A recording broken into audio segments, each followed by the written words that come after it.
Assalamualaikum warahmatullahi wabarakatuh. Alhamdulillahirabbil alamin wassalatu wassalamu ala asrafil anbiya'i wal mursalin. Asyhadu an la ilaha illallah wa asyhadu anna Muhammadan abduhu wa rasuluh. Allahumma shalli ala Muhammad wa ala ali Muhammad. Apa kabar anak-anak kelas 12 MAN Manggarai Timur tahun 2023 yang berbahagia? Mudah-mudahan semuanya dalam keadaan yang sehat, semangat, dan mempunyai motivasi yang tinggi untuk belajar. Pada kesempatan kali ini, saya Muhammad Iqbal Zainuddin, guru matematika wajib Anda, akan membahas materi matematika wajib tahun pelajaran 2023-2024 sesuai dengan kurikulum 2013, yaitu statistik. Anak-anak sekalian, video yang pertama ini berisi pembahasan mengenai penyajian data yang merupakan video pertama dari beberapa video berkaitan dengan statistik yang akan terus saya sajikan pada pertemuan-pertemuan selanjutnya. Untuk itu, mari kita sama-sama membuka kegiatan ini dengan basmalah. Bismillahirrahmanirrahim. Kita mulai, ini adalah topiknya, statistik. Lalu kita awali dengan mengetahui pengertian dari istilah-istilah dalam statistik. Yang pertama adalah pengertian dari statistik itu sendiri. Statistik adalah cabang matematika yang mempelajari cara pengumpulan, pengolahan, dan penyajian data. Kemudian apa itu data? Data merupakan sekumpulan informasi yang berupa angka maupun kualifikasi tertentu. Data berupa angka misalnya adalah mengenai umur siswa, berat badannya, tinggi, dan sebagainya. Sementara data yang berupa kualifikasi misalnya adalah makanan kesukaan,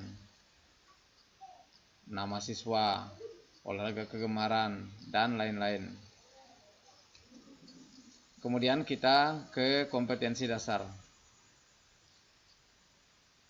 Dari segi kognitif, kompetensi dasar yang harus dicapai oleh siswa setelah mempelajari materi ini adalah menentukan dan menganalisis ukuran pemusatan dan penyebaran data yang disajikan dalam bentuk tabel distribusi frekuensi dan histogram.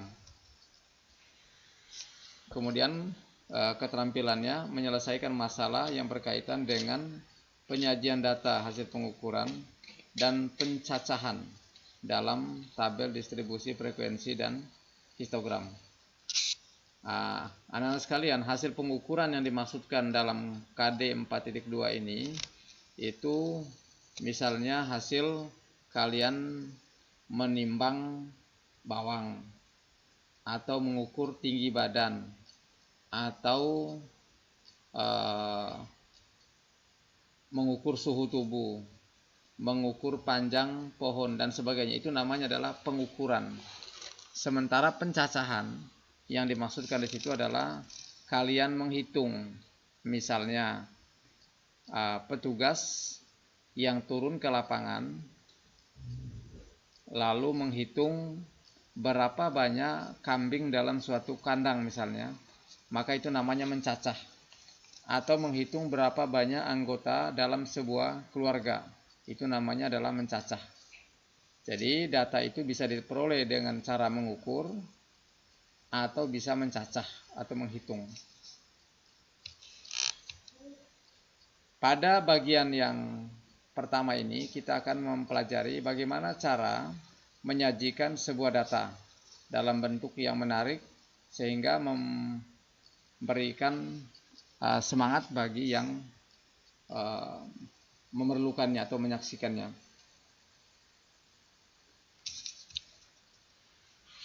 Pada bagian ini kita akan mempelajari cara menyajikan data dalam berbagai bentuk. Di antaranya yang akan kita pelajari adalah ada grafik garis, diagram batang, diagram lingkaran, poligon frekuensi, dan histogram. Kita mulai dengan grafik garis. Diagram garis atau grafik garis digunakan untuk menyajikan perkembangan data statistik yang kontinu atau berkesinambungan. Misalnya jumlah penduduk setiap tahun di suatu wilayah, keadaan suhu badan pasien di rumah sakit setiap jam, omset penjualan barang di suatu toko, dan lain-lain.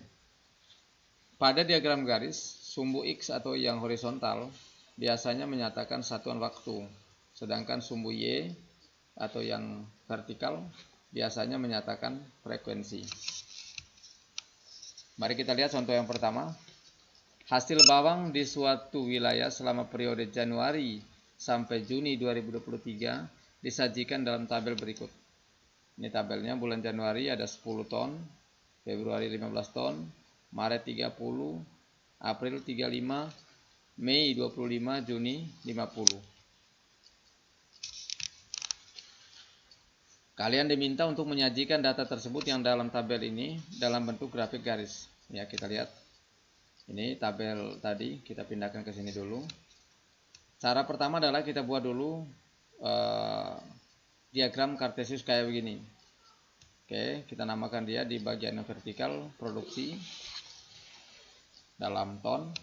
Kemudian ke kanannya yang horizontal adalah bulan. Kita mengisi dulu garis-garis begini. Ini juga di bagian yang horizontal. Lalu tulis bulannya Januari, Februari, Maret, April, Mei, Juni. Ke arah atasnya 10, 20, 30, 40, 50. Oke. Tugas kita adalah pertama menghubungkan setiap bulan dengan berapa produksinya. Kita lihat di sana Januari. Ini Januari kita hubungkan dengan 10. Maksudnya itu adalah Januari ada 10 ton bawang. Kemudian hubungkan dia atau tandai dia dengan nokta hitam agak tebal sedikit kayak yang kalian saksikan di gambar itu. Demikian Februari ada 15. Nah, 15-nya itu tidak ada di dalam grafik kita. Hubungkan dia antara 10 dengan 20. Nanti kan kalau dari 10, 11, 12, 13 ada 15 di sana. Kira-kira dia ada di pertengahan seperti ini. Oke, hubungkan dia dengan titik. Maret ke 30. Oke, sama. Lalu April ke 35. 35 itu ada di antara 30 dan 40. Mei 25. Oke, hubungkan dia dengan titik hitam. Terakhir Juni, hubungkan dia dengan 50 karena bulan Juni ada 50 ton. Hubungkan dia. Yang terakhir adalah kita menghubungkan titik-titik tadi yang hitam itu dengan sebuah garis. Perhatikan, nah ini garisnya. Saya ulangi ya, garisnya seperti ini. Oke. Nah, yang berwarna merah yang kalian saksikan itu merupakan grafik garis yang dimaksudkan. Nah, dengan grafik itu kita atau orang lain yang membaca bisa mengetahui bahwa dari bulan Januari ke Februari mengalami kenaikan. Sebaliknya dari April ke Mei itu mengalami penurunan sesuai dengan model grafik yang ditampilkan. Saya berharap bahwa kalian bisa memahami contoh yang pertama ini. Ini latihan. Sajikan data berikut dalam bentuk grafik garis. Nanti kalian kerjakan secara mandiri. Ini ada sebuah data persis seperti contoh hasil penjualan komputer di toko Planet Komputer pada periode Januari sampai Juli 2019 bisa ditunjukkan pada tabel berikut. Oke, bulannya sekian. Nah, kalian diminta untuk menggambar dengan cara yang sama seperti yang sudah dijelaskan sebelumnya. Oke, sekarang kita ke cara penyajian yang kedua, yaitu grafik garis berganda.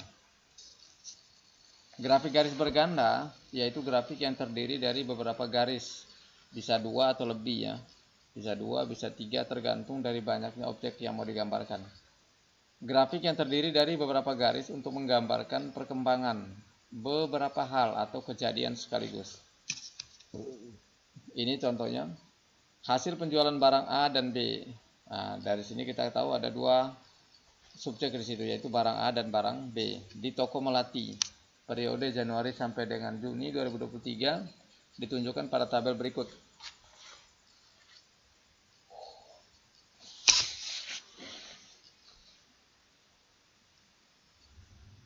Jenis barang A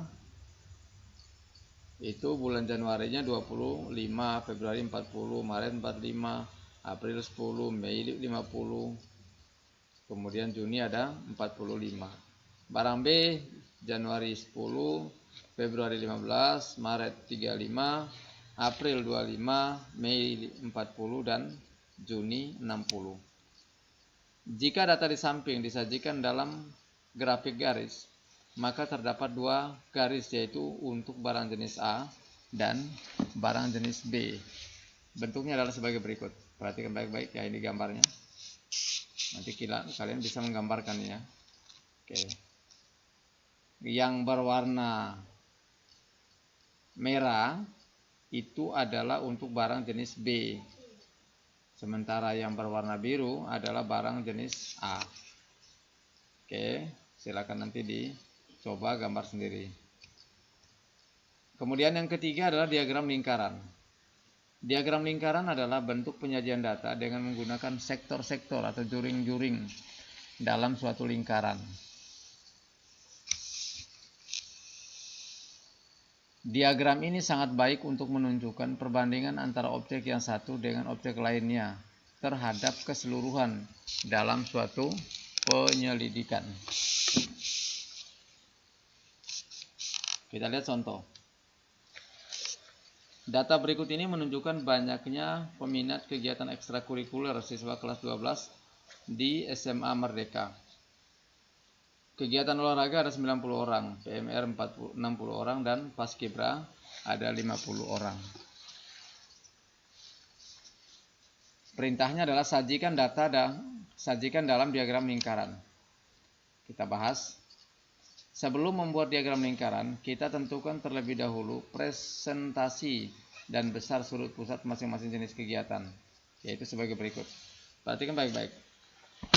Tadi dalam soal olahraga itu ada 90 peminat. Ini kalau kita mau mencari presentasinya, maka bandingkan dia dengan banyaknya peserta keseluruhan, yaitu ada 200 orang. 90 per 200 kali 100% sama dengan 45%. Bisa dihitung nanti. Sudut pusatnya 90 per 200 kali 360 derajat sama dengan 162 derajat. Nanti ditanya, Ustadz, dari mana itu 360 derajat? 360 derajat itu adalah besarnya sudut dalam suatu lingkaran. Karena yang kita bahas ini adalah lingkaran. Maka satu lingkaran penuh itu adalah 360 derajat. Coba kalian perhatikan ini. 90 kali 360 per 200. Ini 0 dengan 0 selesai, habis terbagi. 01 di sini copot, bagi ke sini. Selesai. Maka sisanya adalah 9 per 2 kali 36. 36 bagi 2 itu 18 kali 9 162. Lalu yang kedua PMR. PMR itu 60 orang. Cari prosentasinya, bandingkan dia. 60 per 200 kali 100%. Ketemunya 30%. Nanti ditanya, Ustaz 30 dari mana? Nih, ada 2 nol di atas perkalian ini. 2 nol coret dengan 2 nol, berarti sisanya ini 1, ini 2. 60 bagi 2, 30%. Oke. Lalu yang besar sudut pusatnya 60 per 200 kali dengan 360 derajat. Caranya seperti yang tadi. Ketemu 108 derajat. Dan terakhir Paskibra. Ada 50 peminatnya. Presentasinya adalah 50 per 200 kali 100%. Ketemu 25%. Sudut pusatnya adalah 50 per 200 kali 360 derajat. sama dengan 90 derajat. Oke, sekarang kita lihat gambar diagramnya. Baik, ini diagram lingkarannya. Paskibra tadi ada 30%, PMR 25%, olahraga 45%. Jadi besarnya bagian dari masing-masing jenis pilihan ekstrakurikuler tadi itu tergantung dari persen atau sudut pusat dari masing-masing. Ini latihannya, silakan nanti dikerjakan. Dari 30 siswa dalam sebuah kelas diperoleh informasi tentang pekerjaan orang tua. Hasilnya adalah petani 9 orang, nelayan 5, pegawai 7, pedagang 3, dan peternak 8 orang. Suruhannya adalah sajikan dalam diagram lingkaran. Baik, yang berikutnya adalah diagram batang. Diagram batang adalah penyajian data dengan menggunakan persegi panjang dengan arah vertikal atau horizontal. Tinggi setiap persegi panjang sesuai dengan jumlah data masing-masing objek. Perhatikan contoh. Berikut adalah jumlah siswa kelas 12 Taman Manggarai Timur tahun 2023. Nih, siswa kelas 12 IPA 1 sekian, IPA 2, IPS 1, IPS 2, IPS 3. Sajikan data di samping dalam diagram batang. Kita lihat pembahasannya. Ini cara buat dulu diagram kartesiusnya. Ke kanan kelas, ke atas banyak siswa atau frekuensi. Nama-nama kelasnya kita singkat saja ya. IPA 1-nya itu kita singkat A1, IPA 2 A2, IPS 1 S1, dan seterusnya. Kemudian ke atas dari 5 sampai 25. Sekarang A1 atau IPA 1 itu ada 22 orang. Maka batangnya kita hubungkan dari A1 ke atas. Lihat angka 22. 22 tidak ada di sini. Kita tinggal buat penaksiran saja. Yang penting dia di atas angka 20 dan di bawah 25. A2 20 orang. Nah, gambarnya persis. Kita tarik dia, oke, persis 20. IPA 1 IPS 1 23 orang. Kurang lebih di atas sedikit. IPS 2 ada 25 orang. Garisnya langsung di angka 25. Dan yang terakhir adalah IPS 3 ada 19 orang. Berarti di bawah 20. Iya, seperti itu. Ini adalah histogram. Penyajian data dalam bentuk persegi panjang. Mudah-mudahan ini bisa dikerjakan ya. Sekarang contoh 2. Dalam suatu pemilihan kepala desa, para pemilih dibagi dalam 4 tempat pemungutan suara dengan rincian sebagai berikut. TPS 1 pria 75, wanita 80. TPS 2 pria 60, wanita 75. TPS 3 90 pria dan wanita 80. TPS 4 pria 85 dan wanita 100. Perintahnya adalah sajikan data di atas dalam bentuk diagram batang. Kita bahas. Pada data di atas sudah dirinci berdasarkan jenis kelamin. Maka diagram batang yang dibuat terdapat 2 masing-masing pada masing-masing TPS. Perhatikan gambar berikut. Oke, ini caranya. Mirip. Ke kanan ada TPS, ke atas ada banyak pemilih. TPS 1, TPS 2, TPS 3, TPS 4. Ke atasnya 50 sampai 100. Sekarang kita lihat. TPS 1 itu ada 2, yaitu pria dan wanita. Ini untuk prianya kita lambangkan dengan warna kuning. 75, berarti antara 70 dan 80. Sementara wanitanya 80, berarti pas 80, berwarna hijau. Nah, ini TPS 2. Wanita berapa? Pria berapa? Ada 60. Laki-lakinya perempuannya berwarna hijau, ada 75 orang. TPS 3 90 dan 80. Oke. TPS 4 85 yang pria dan 100 yang wanita. Kalau belum paham bisa di replay ya, bisa diulangi. Oke, sekarang kita ke tabel distribusi frekuensi. Cara penyajian yang keempat. Jika ukuran data cukup besar, itu lebih dari 30, maka sebaiknya data disajikan dalam bentuk tabel distribusi frekuensi. Tabel distribusi frekuensi dibedakan menjadi dua, yaitu tabel distribusi frekuensi tunggal dan tabel distribusi frekuensi berkelompok. Kita lihat contoh yang pertama. Berikut ini data berat badan 40 siswa SD Merdeka dalam kilogram. Tuh dia. Nah, kita lihat tabel distribusi frekuensinya. 32, kita tinggal hitung. Ada berapa 32? 1. Ini mirip dengan orang menghitung suara pemilihan OSIS nih ya. Kalian saya kira sudah paham yang ini. 32 ada 1, 2, 3. Kemudian sebentar kita ulang dulu. 1, 2, 3, 4,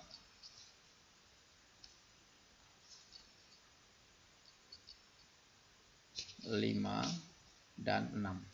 Ya, 6. Coba kita ke 33. 1, 2, 3, 4, 5, 6. Oke. Kalian tinggal bisa menghitung yang lainnya ya.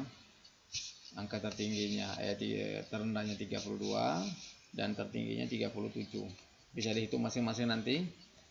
Jumlah semuanya adalah 40 siswa. Oke, ini contoh pertama. Sekarang kita lihat contoh yang kedua. Oh maaf, contohnya cuma satu ya, tabel distribusi. Kita sekarang ke histogram dan poligon frekuensi. Perhatikan baik-baik. Setelah mengelompokkan data ke dalam beberapa kelas menjadi tabel distribusi frekuensi, kita dapat menyajikan data berkelompok tersebut dalam bentuk grafik.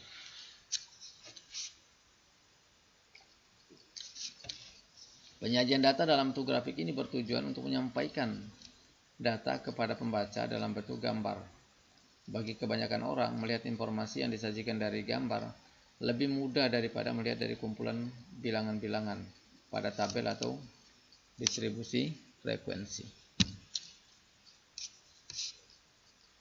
Ada 3 macam grafik yang biasanya digunakan untuk menyajikan atau mempresentasikan data berkelompok, yaitu ada histogram, ada poligon frekuensi, dan ada OGIF atau grafik frekuensi kumulatif. Histogram adalah penyajian distribusi frekuensi menggunakan diagram batang tegak. Pada histogram antara dua batang yang berdampingan tidak terdapat jarak, berbeda dengan penyajian diagram batang terdahulu. Ya, yang kita pelajari sebelumnya adalah diagram batang. Sumbu datar pada histogram menyatakan kelas-kelas interval, sedangkan sumbu tegak menyatakan frekuensi. Dalam hal ini, batas kelas interval merupakan tepi bawah dan tepi atas. Kita lihat dulu. Tepi bawah itu adalah batas bawah atau nilai yang paling kecil dikurangi dengan 0,5. Sementara tepi atas adalah batas atas tambah dengan 0,5. Jika setiap titik tengah sisi atas persegi panjang yang berdampingan dihubungkan dengan suatu garis, maka terbentuk grafik yang disebut sebagai poligon frekuensi. Kita lihat contoh.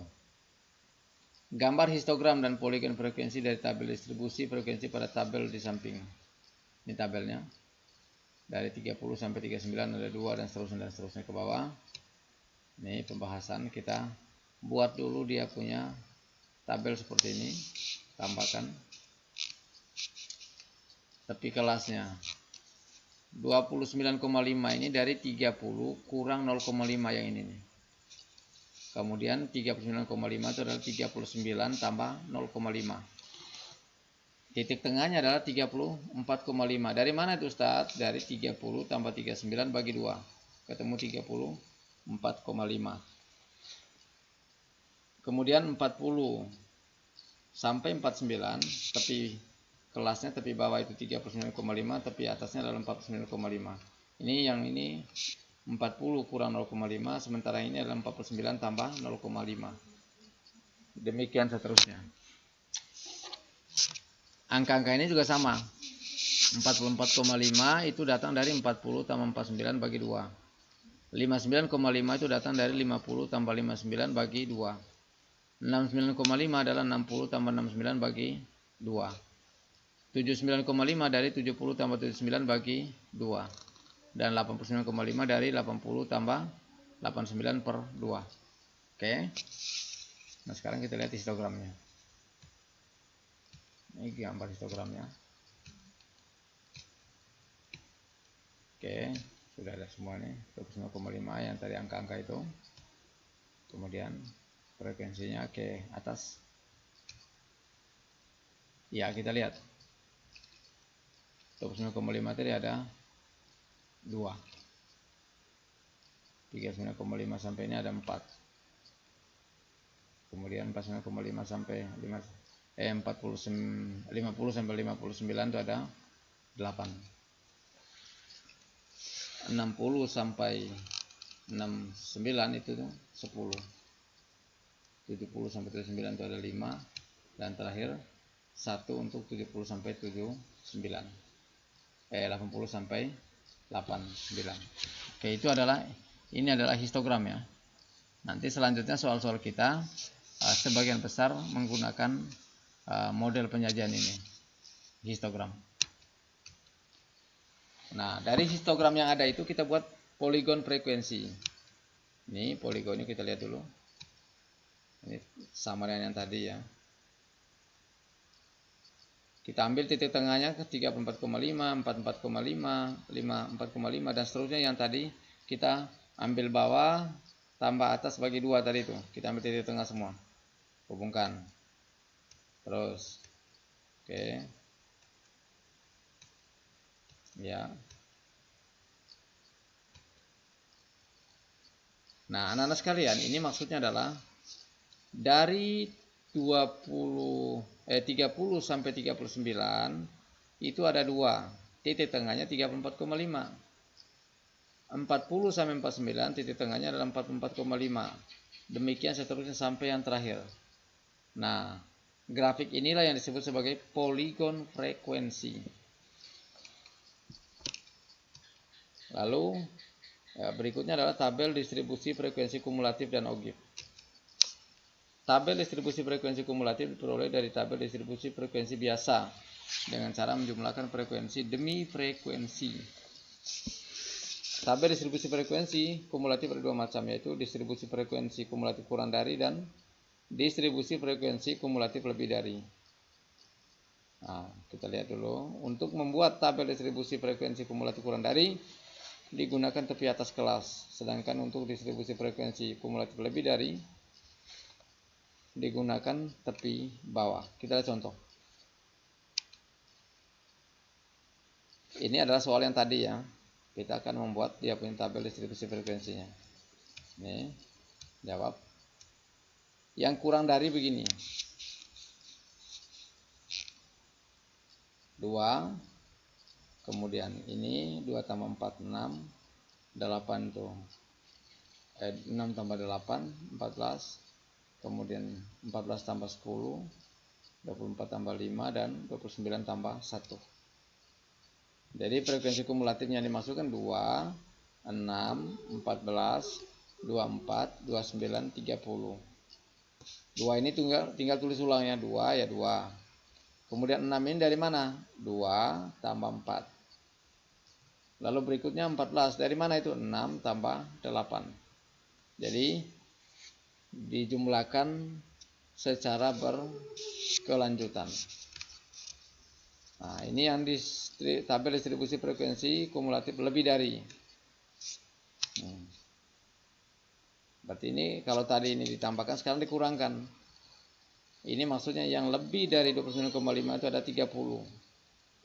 30 dia. Kemudian berikutnya tinggal dikurangkan dengan 2. 30 kurang 2, 28. Berikutnya 28 kurang 4. Berikutnya 24 kurang 8.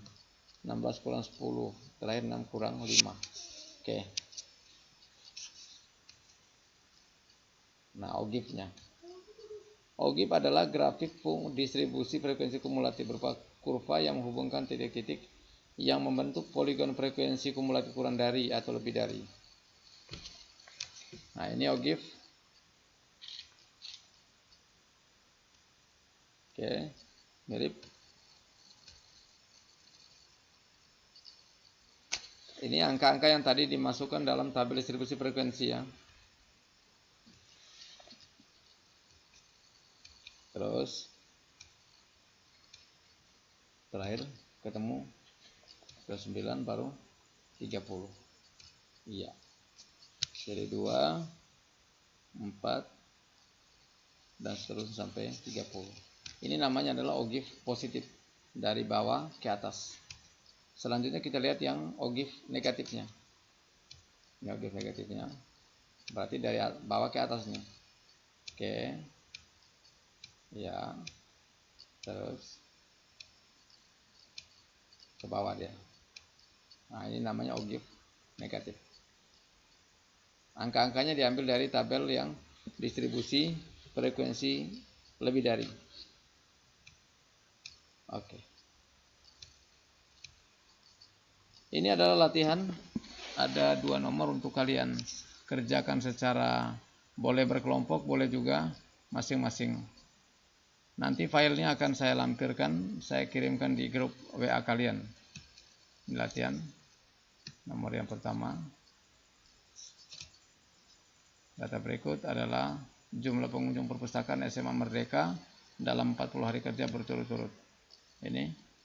Ini maksudnya adalah hari pertama 50, hari kedua 65, hari ketiga 60, dan seterusnya sampai hari terakhir ada 96. Berdasarkan data tersebut, buatlah tabel distribusi frekuensi dengan 7 kelas, histogram, poligon frekuensi, dan ogive kurang dari atau ogive yang positif.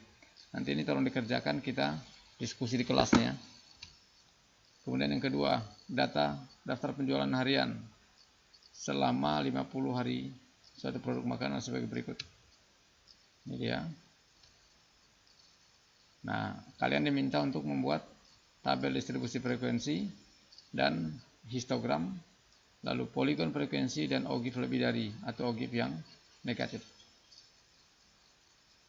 Baiklah anak-anak sekalian, demikian materi kita yang pertama berkaitan dengan penyajian data.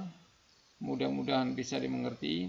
Bila ada yang tidak kalian pahami, bisa dilakukan dengan 2 cara. Pertama, mengulang tayangannya. Yang kedua, mempelajari di filenya. Atau yang ketiga, bisa langsung ditanyakan kepada saya selaku guru atau kepada siapapun yang kalian anggap bisa memberikan penjelasan. Demikian, kurang dan lebihnya mohon maaf. Kita akhiri dengan sama-sama mengucapkan hamdalah. Alhamdulillahirabbil alamin. Assalamualaikum warahmatullahi wabarakatuh.